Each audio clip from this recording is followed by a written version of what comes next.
Hello, ladies and gentlemen. I'm here with my husband today, and we're traveling up to Colfax. Meta Vista. Oh yeah, Meta Vista. Whatever.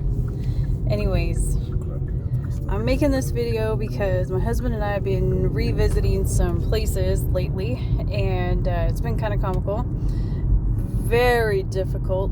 Let me just say that anytime you go through any kind of counseling or you revisit stuff or you go back, like a refresher course, emotions are high. I don't care what side of the spectrum you're on, if you're the husband or the wife, there's an expectancy there.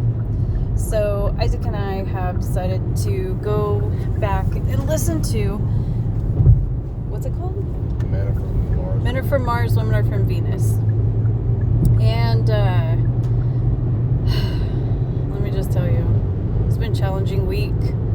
It has been a very, very challenging week. My husband is a very good practicer. I am not. One of the things that the video talks about, these are the things that, this video is going to be about things that stand out to me and things that I know that I do to my husband that drive him nuts. And that women do these things. What, babe, what? That was hecka close. Oh my gosh. I thought they were going to hit each other. Sorry about that. Heart's pounding. Okay, anyways. So, really, dude? He's got his family in the car. He did that. Okay. Things that stood out to me that I do that I know drives my husband crazy, and that women do that I'm pretty sure that they drive their husbands crazy. And anyways, wives, husbands, you be the judge of this. Alright, in the video the guy talks about, so I'm trying to figure out how to formulate the words, like do like a fortune cookie, short form. So the thing for men is trust, and we as ladies need to practice letting that man know, your husband, that you trust him. Whether you are driving to your next location, or if he is picking out a shirt at the store, or it doesn't really matter what it is. It could be finances, it could be cooking food or washing dishes, One of the things that drives men nuts, and it basically what it tells them is, you don't trust me to make these decisions. And that is a bad thing, because when the man doesn't feel trusted and the man doesn't feel needed, then he goes off into his cave, and because basically you're not a person that is trustworthy to speak to now. Or he'll go and find someone else who will listen. Yeah, he'll go find somebody else who will listen. And we want our spouses to communicate with us, because women, we're communicators. We want to chat it up. We want to go out to the well and blah, blah, blah, blah, blah, blah, blah, about everything. Trust also builds confidence in a relationship. Yes, and trust, my husband is inputting over here. Trust also builds confidence in a relationship. So, and we want them to feel all of that. And so, like, my husband and I are driving down the road. I believe it was yesterday. I'm like, why are you going this way?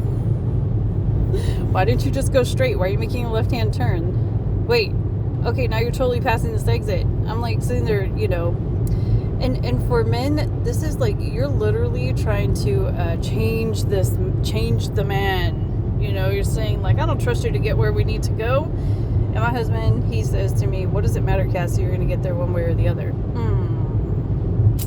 Well, that didn't go over very well. So, anyways, we have to learn from these things. We have to learn. So, like, when your husband washes the dishes, and don't complain about him washing the dishes. If he puts all the dishes in the dishwasher the wrong way, or the way you don't think they should go, is that right? Oh well, guess what? You gotta trust that he's gonna get the dishes clean. And guess what? Doesn't matter how they go in. They're still gonna get clean. Unless you put them in, like, upside down or something. But it doesn't matter. My mom told me one time, I don't care if that man washes one cup by God, you better appreciate that one cup that he washed. So, anyways, and on the flip side, you know, for us ladies, we want to be communicated to, and men really got to feel like they can trust us to do that. And we can't just bombard them with a bunch of conversation. You know, we can't, when he comes in the door, I know my husband, he has to transition. And so it takes a while. Fortunately, he gets home early, and then I come home around 5-ish, 5:30-ish. And he's already had time to transition. But in our previous life, when I did not work, that was not the case.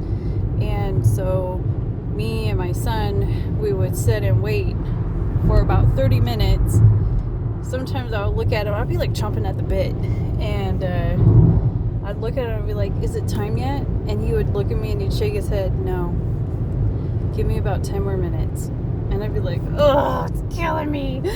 But, you know, you gotta respect him. I mean, the scripture tells us, wives, obey your husbands. And that word obey isn't just being obedient. We need to have reverence for our husbands. We need to put them up here. You know, there is a place. It is, oh, that car, why? These cars, I think that people like forgot how to drive during COVID or something. Oh, dude, why are you like not paying attention to the road? Anyways, they forgot how to drive and they forgot how to work because things are pretty scary out there. Focus on the video. Oh yeah, I'm getting derailed here. My ADD is kicking in. Anyhow, babe, do you have anything to add? Yeah, for men, it's we don't always have to fix everything that our wife comes at us with. Sometimes it's just to have a conversation. Sometimes it's to have a shoulder to cry on. Yeah. And sometimes it's just to just that's all it is. While he takes that call ish. Oh, one moment, please.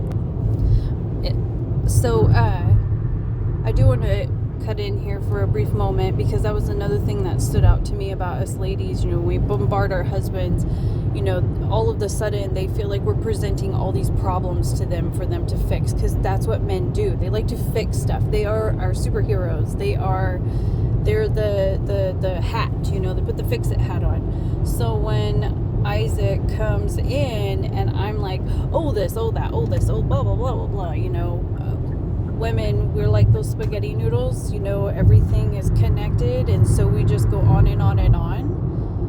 And so the man feels like he's got all these problems that he has to fix now, and it's overwhelming. And so that can be a real, I don't know, would you call it a turn off or just frustrating? Just frustrating. It's just frustrating. So anyways, so one of the things that he talks about is that if you do have a problem, kind of give the end of the story before the beginning, you know, like, and I do this a lot with Isaac. I say, the reason why I'm asking is because I want to know if you want to go to dinner on Thursday or Friday instead. And then I can back up the story and kind of give him all the details, because those details are issues that he feels like he has to take care of and fix. And so, anyways, yeah. Anyways, go on, Isaac. Yeah, so anyway, that's in that part of the book. I've stopped there because I want to digest all of that. Understanding when she's talking, I don't have to fix the problem. I just have to listen to her talk and acknowledge and be in the present moment. And like, yes, oh, really? Yeah. That happened today? Man, what a bad day you're having. Yeah. You know, it's not like, well, you should have, or if I was there, or if they did that to me, so next time, take care of it that way. And it's not all about that. It's all about just listening. And believe me, guys, it's actually much, once we get the hang of just listening, it's actually much easier than trying to solve the problem. Yeah. think. It's still kind of hard not to put my 2 cents in or give my suggestion. Yeah, that's what he's been calling it lately. Oh, that's just my suggestion. Oh, is that what that's called? Okay. Well, you give me your... As long as he's giving me suggestions, I guess I can fix them. No, that's not going to work. So, anyways, that's pretty much it for now. So here it is. To So wait, summarize... we're not done yet. Oh, So for you ladies, when your man's working on this situation, oh, yes. he has the right to take it back and be like, oh, okay, you're right. I apologize. Because it's work in progress. Yeah. So, and another thing is that for the women, is that when you don't have a problem, just say, I want you to listen to this situation. And I've been, the book talks about, because men like, stories, I almost try to take it now as listening to a story, listening to audible book, or making it a storyline to where I'm just listening and I'm not giving advice because I can't give the book advice. So make it something interesting. Yeah. That's it. Let your wife be your broadcaster, your storyteller. Just hear her drama, and believe it or not, at the end of the story, she's gonna be like, "Oh, thank you so much. I feel like you listen to me so well all the time. You totally understand me. Blah blah blah blah blah." Anyways, you got me. And I was gonna say that too. So thanks for saying that, Isaac, because I would say, front loading our expectation is super important. I know we're going to forget, and it's hard. Just like Isaac was saying, like, you're in a process, so emotions get high, like it's like wounds like open up, and so we start having this super big expectancy, like, well, you heard the man, so why aren't you doing it? And it's like there has to be grace. There has to be a level of grace there so that you can learn this thing and move forward. So don't expect this like overnight miracle, because that's just not reality. So be patient with each other as you move forward and do this together. That's pretty much it.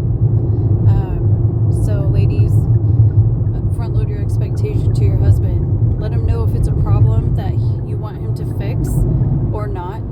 And when it is, try to give him the end of the story before the beginning, because we have a lot of details in our stories. And, we don't need to fix them. We just need to trust them. And that's pretty much it. And then, whatever he said before, you heard him. All right. Later. Anything else?